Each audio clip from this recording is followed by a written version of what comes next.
আউযুবিল্লাহি মিনাশ শাইতানির রাজিম। বিসমিল্লাহির রহমানির রহিম।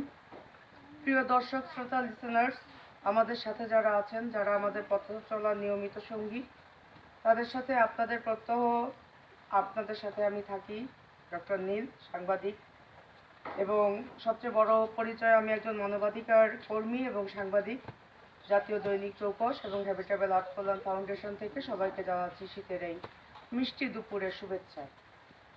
আসলে আমাকে অনেকেই প্রশ্ন করে আমি কোন দলের লোক। আমি কোনো দলের লোক না।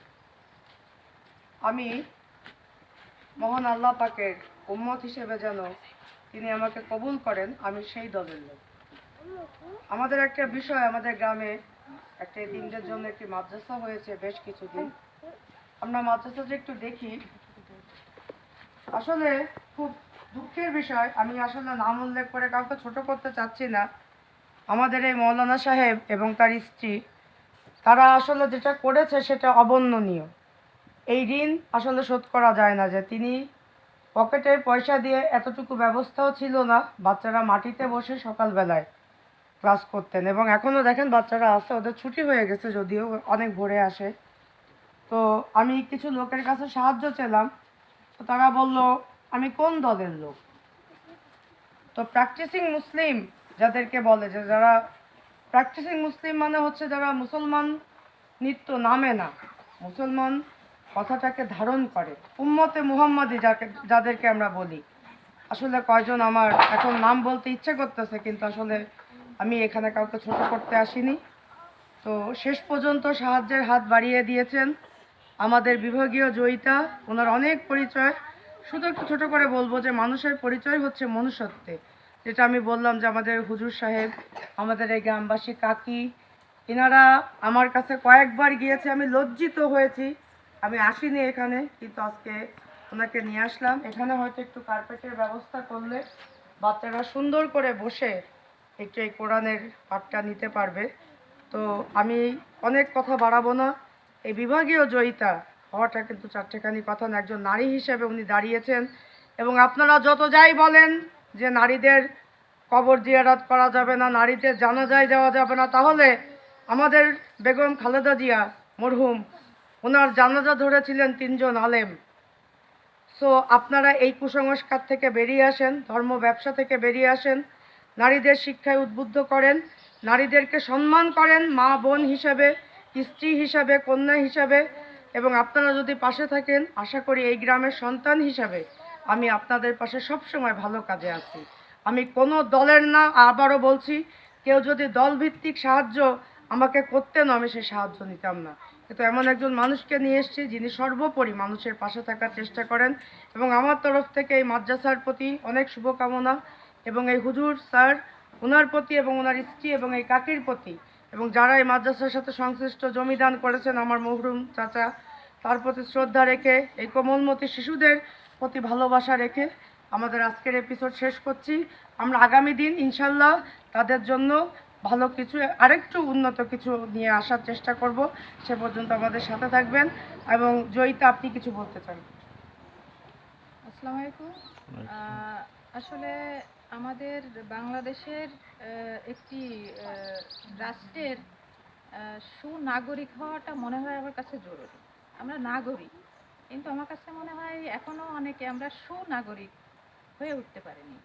কারণ আমি যদি একজন সুনাগরিক হই, তাহলে এই রাষ্ট্রের কাছে কিন্তু আমি ঋণী।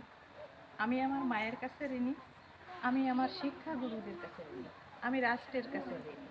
তো আমার এই ঋণটা আমার সামর্থ্য অনুযায়ী যদি আমি প্রত্যেকটা শিক্ষা অঙ্গনে একটু একটু করে হাত বাড়াই, তাহলে মনে হয় যে অনেকের হাত একসাথে হলে হাতটা আরও মজবুত হবে। আমি এরপরে একটু সংক্ষিপ্ত কথা শুনবো আমার চাচির এবং আমাদের শ্রদ্ধা শিক্ষকের, একটু ছোট করে। আসসালামু আলাইকুম। আমি সবার প্রতি শ্রদ্ধা ও আমার পক্ষ থেকে সবাইকে আন্তরিক ভালোবাসা দিয়ে আমি সবাইকে জানাই, আমাদের এলাকায় একটা মাদ্রাসা খুব দরিদ্রহীন, এরাই আমাদের যদি একটু সহযোগিতা করেন, আমরা একটু এগিয়ে যেতে পারি। আমাদের বাচ্চা কাচ্চা সুশিক্ষায় মাদ্রাসায় শিক্ষিত হয়ে আমাদের এরা উন্নয়ন করার জন্য চেষ্টা করছি। আমি এইটুক সবার কাছে অনুরোধ করি। আর একটু বলি, উনি শ্বাসকষ্টের উনি এইমাত্র কিন্তু হসপিটাল থেকে এসে আমাদের সাথে জয়েন করছে, এবং আমাদের এই যে শিক্ষিকা আপা অনেকবার আসলে উনি গিয়েছেন। কিছু বলতে হবে না, আপনি শুধু দোয়া করেন আমাদের জন্য। আসসালামু আলাইকুম। ওয়ালাইকুম আসসালাম। আমাদের পাশে আপনারা আছেন এবং থাকবেন। দোয়া করি যাতে মাদ্রাসাটা ভালোভাবে আপনাদের দোয়ায় উঠতে পারে, বাচ্চাদের সুন্দরভাবে পড়াতে পারে, মেহনত যেন করতে পারি, সেজন্য আমাদের জন্য দোয়া করবেন আপনারা। ওয়ালাইকুম আসসালাম। অনেক ধন্যবাদ। ভাইয়ের কথা নিতে পারলাম না, ভাই ক্যামেরাম্যান হিসাবে সহযোগিতায় রয়েছেন। তো আমরা একটু ভাইয়ের কথা নেওয়ার একটু চেষ্টা করি, একটু খুব সংক্ষেপে ভাই। আসসালামু আলাইকুম রহমতুল্লাহ। আমি অত্র অঞ্চলের বিগত 11টা বছর ধরে এখানে আসি, দীর্ঘ সুনামের সহিত। পাশে মসজিদ আছে, মসজিদের খতিব, আর অত্র প্রতিষ্ঠানে হাল ধরছি। এই 11টা বছরের ভিতরেই আমি 3 বছর যাবৎ মাদ্রাসার সাথে জড়িত।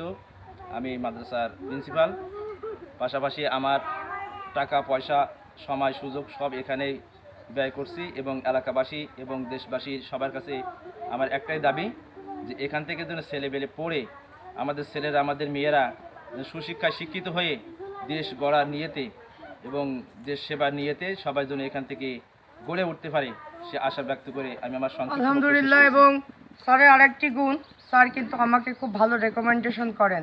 একজন ইমাম সাহেব যখন একটা মানুষকে রেকমেন্ডেশন করেন কোনো কাজে, উনি কিন্তু এলাকাবাসীকে বলেন, এটা আমার কানে আসে যে ওনার কাছে আপনারা যেতে পারেন।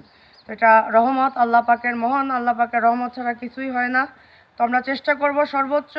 এই একটা মাদ্রাসা আছে এবং আরেকটি আছে আমাদের উত্তরপাড়ায়, সেখানে আমি কিছু কাজ ব্যক্তিগত আমার ফান্ড থেকে করেছিলাম 2 বছর আগে 23 সালে। তো সেই কার্যক্রমগুলো ব্যাহত হয়েছে নানা কারণে, নানা রাজনৈতিক নানা প্রেক্ষাপটে।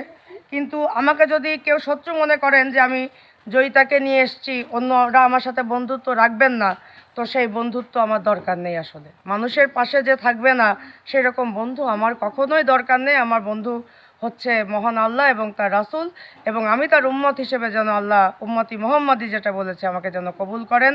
আমার ভুল ত্রুটি থাকলে আপনারা ক্ষমা করবেন। আর সমালোচনাকারীদেরকে বলবো, আপনারা ভালো কাজে সহায়তা করেন, দোকানে বসে শুধু শুধু সমালোচনা করেন না। ধন্যবাদ।